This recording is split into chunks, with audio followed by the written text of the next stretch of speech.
Welcome, I am 𝐸𝐬𝐸𝐸 and your host for Keep Traveling Your African Vacation, the only podcast which brings you insightful information in the African tourism industry by real tourism professionals. Today I have another great episode to bring you, and I have the pleasure of introducing 𝐸𝐸𝐸, who is a director at Hatari Lodge. Joerg, welcome to the show.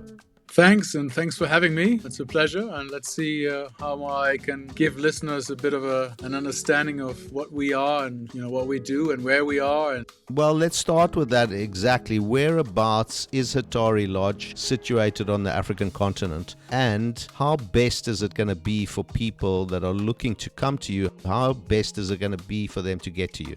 Well, Hatari Lodge is in Tanzania. Actually, Hatari is a Kiswahili word. It means danger, but it also means, quite impressive or pretty good.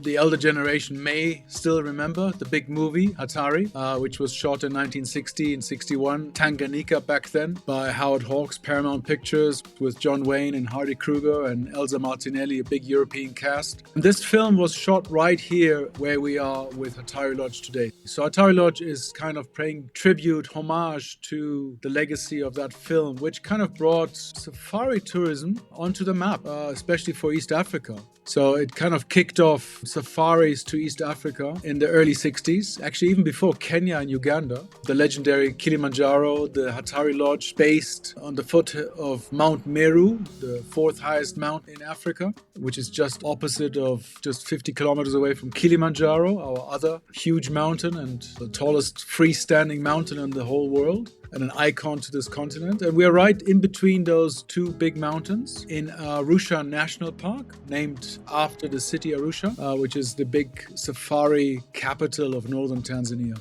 For international guests that are coming to you, what's going to be the most practical way to get to you? Well, here in the north of Tanzania, we have Kilimanjaro International Airport, which has international flights with Turkish Airlines, Qatar, Ethiopian Airlines, some German, French airlines, charters. You can link through Nairobi, you can link through even South Africa, and then from there on to Australia, South America. You can go via Addis Ababa and then straight to New York. So it's actually very well situated, this airport, and we are just less than an hour away from it. We're actually the closest national park and closest safari lodge within a national park to the international airport. So if you hit the country and you kind of arrive, we're the first wildlife destination. Okay, well, that's really convenient, isn't it? So besides that convenience, what makes your property different from the other safari lodges in your area? Well, the big convenience, as you say, is obviously its proximity to the airport. But at the same time, the National Parks Authority is also giving us a 24-hour access. So if you arrive even in the middle of the night with Turkish Airlines, for example, you can still go through the park at night, start with a night game drive, and arrive at the lodge. So you don't have to spend the night at Arusha town. So we give you an extra day on safari. You win with us an extra day because your safari literally can start as you arrive. It's half an hour on tarmac to the park entrance, and then you're right into the safari adventure. So very convenient the moment you arrive in Tanzania. And in terms of what it is that we offer and what makes us different to others, other destinations within Tanzania, of course, Africa is huge and everyone has their little story to share. We are a national park, which is mainly a forest and mountain. We've had clients who arrived at night, didn't see where they were, and then woke up in the morning and looked out and thought, have I hit the right airport? This looks like Costa Rica, this looks like the jungle mountains and big volcanoes. Mount Meru is a very dramatic volcano with a beautiful mist rainforest. It's facing the east, and the weather pattern hits the mountain, so clouds are kind of getting hooked in the volcano and within the crater walls, and just disperses a lot of humidity. But not in the sense that we have rain. It just gives the national park an evergreen picture, even in the dry season. So obviously there are places in Africa that in the dry season they really get dry, and those areas are longing for rain. And here we kind of have these dry seasons as well, which means 3-4 months no rain. But we have a lot of cloud accumulation, and so the misty weather in the mornings gives a lot of humidity to the flora and the fauna. you're pretty much right on the equator, right? Exactly, yeah. We're just 2.5 degrees south of the equator, so very close. But at the same time, we're also at 1,600 meters elevation. So we are a destination that, for example, is malaria-free. Otherwise, it's a mild climate, especially time of the year when it gets hot in other places in Africa. This is a huge advantage, especially when you arrive from the northern hemisphere and it's kind of maybe cold there. It's a good intro before you then maybe go into, let's say, the African Rift Valley, where it does then obviously get hotter. So this is a nice first destination for 2-3 nights to arrive and to acclimatize. It must be really exciting for guests that arrive in the middle of the night, because then, as you say, they wake up to something that they couldn't imagine. I've had that kind of experience when I've gone to Mauritius, and you go to a nice hotel but everything's sort of dark, and you check in at midnight, and then you wake up in the morning and everything's completely different. So I can understand that must be quite something.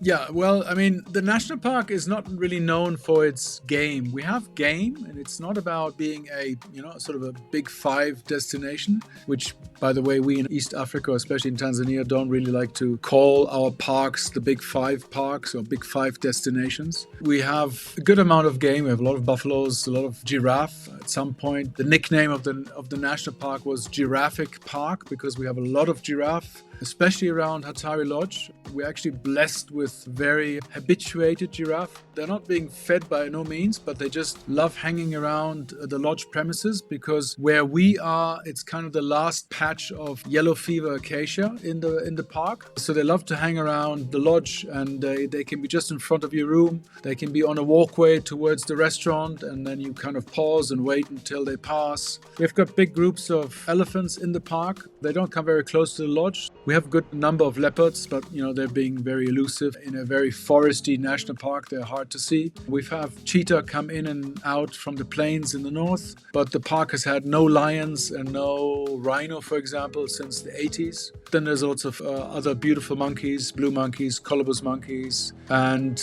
in terms of birds, we are blessed. We have close to 500 birds in this national park. We also have a number of lakes to the eastern side. So it's very varied on a very small area comparing to other national parks. Tell me, what do guests always rave about after having left you? I think it's a place that you wind down after your travels coming from your home, but also after safari. We also have a lot of guests that come to Hatari before they fly back out. When you are on a safari in northern Tanzania and you go to the parks like Tarangire, Ngorongoro, Serengeti, you spend many hours in vehicles. And after 4, 5, 6 days in vehicles, you are very happy to come to a place where everything is just in reach, meaning in reach, not 2-hour drive, but 5-minute walk. So we can walk right to the foot of the mountain within the national park. We do a lot of walking, actually. We have waterfalls, we have streams. There are some historical routes that we can take, giving a bit of an insight about the history of, obviously, the making of Hatari movie, but even going back to the first settlers that used to actually live here before it became a national park. The very famous Trapper family, one of the first white huntresses of Africa. And then, the last years, it's really been the food. Our food is literally very different. We are going back and have identified a lot of indigenous and lost foods of Tanzania, East Africa, foods which have been growing ever since, but have just not been part of the daily cuisine and dishes anymore within the society. I mean, really within Tanzanian society. I'm not talking about tourism. These are traditional foods of the area. Is that what you're telling me? Yes, and with foods we mean more the ingredients as such. Plants, the seeds, the tubers that we identifying, reintroducing into the kitchen because they're not being used. There's a lot of things that have been left out, starting with colonial times, and there was no maize when the first colonialists came to this part of Africa. So we are not cooking a local dish per se. It's more making use of these ingredients and adapting them to the Western palate. So we do want to make them taste very, very good. Make them taste in such a way that it's a taste that you are familiar with. We don't want to give you any strange tastes. For us, the emphasis is on supporting small-scale farmers. So we have a whole network outside the national park, around the buffer zones, of more than 41 communities, 1,500 people growing these foods that we bring to the table in both our properties, Hatari Lodge and Shumata Camp. Our procurement of processed and imported foods has gone down by 90%. All our foods are basically from these smallholder farmers.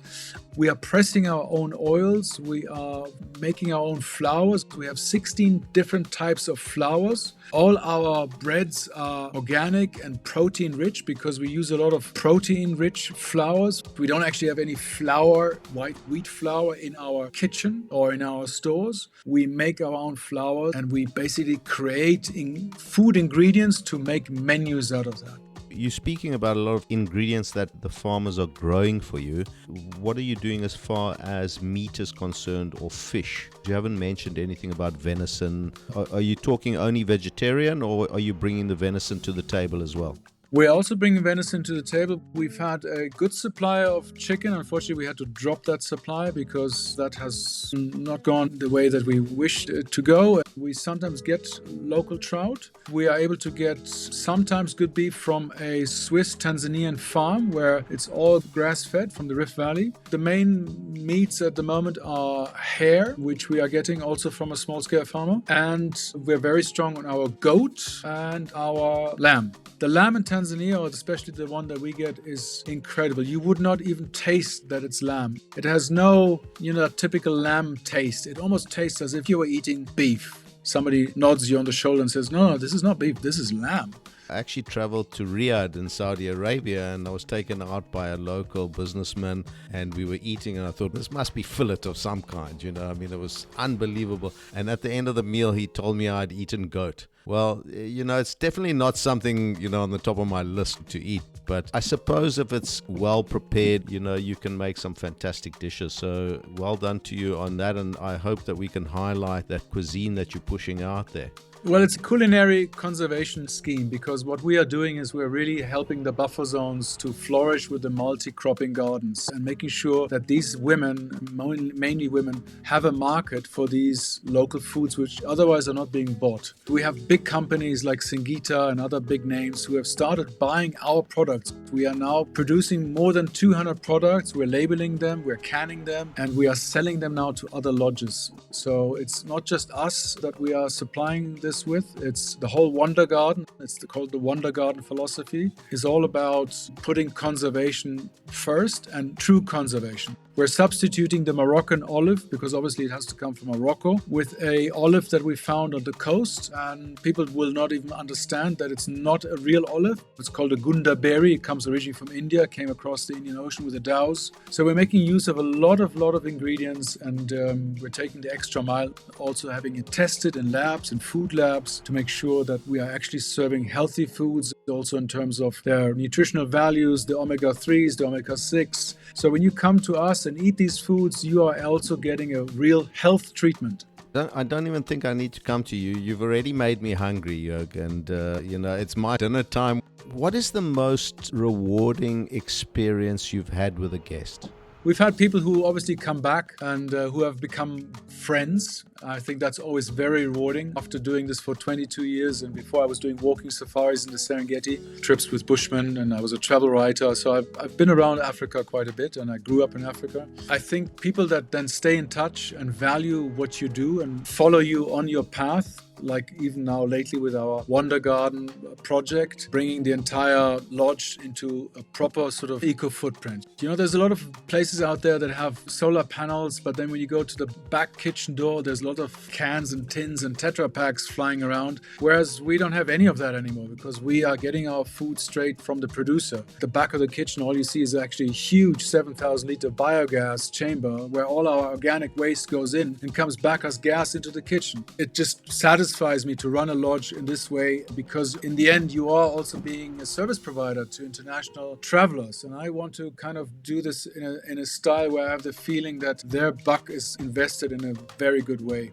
And that's very honorable. And while we're talking about that, and you spoke about the women farmers, can you tell me one particular person within your staff or community that you really think makes a big difference? Let's say, put it this way, in our kitchen is definitely our chef, Chef John. He's been with us since 22 years. We've taken him to the Slow Food Fair in Italy, where twice he was already there, even speaking at a panel about the foods that he creates with help of chefs from South Africa, from France, from Germany. These are ingredients that you won't find in any cookbook. So you have to have now good chefs who kind of understand what they can do with these ingredients. Do you press it to oil? Do you boil it? Do you mill it? So he's definitely one of the guys that has been supporting this whole mission of ours. There's a lot of the small-scale farmers from which we learn. There's some elderly ladies. There's Mama Helen from Bukoba, who also was the representative of the Slow Food Organization in Tanzania. And we just learned so much from them about these old indigenous foods and how they were prepared in their respective tribes, 40, 50 years ago. And we thought, wow, this gives us so much knowledge and so much wisdom in a way. And it's just beautiful to incorporate that. And then the entire staff is also feeling so privileged that now they can re-identify with foods also, because they're not just serving the beef and the steak that is sort of more European or Western, but now they have much more pride in serving foods that they know is their own heritage.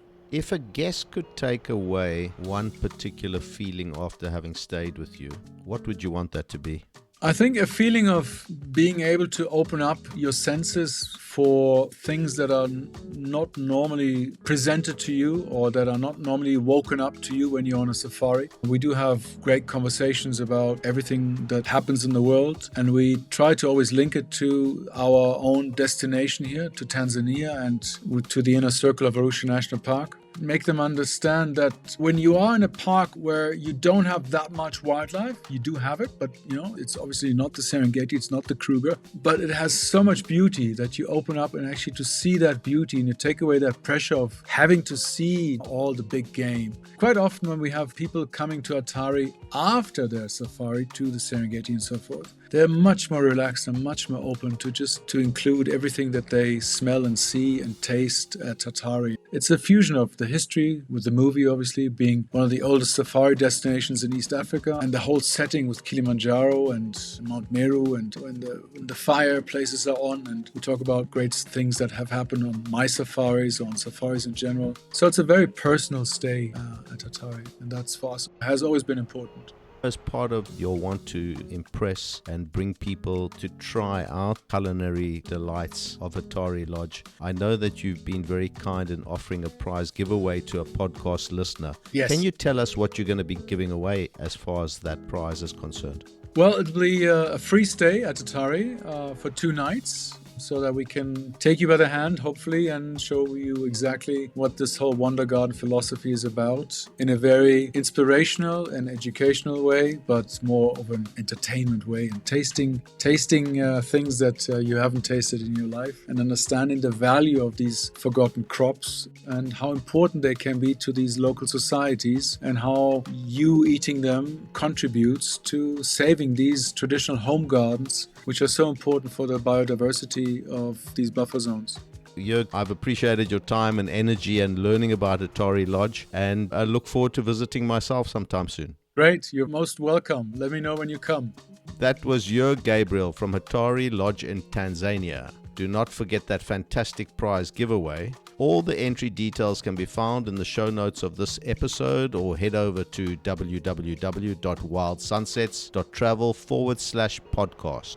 Tune in again next week when I'll be chatting to another great African tourism professional. My name is 𝐸𝐿𝐸𝐸, and consider this. A few years from now, you will not remember how much it cost you, but you will still remember the memories you made. Keep traveling.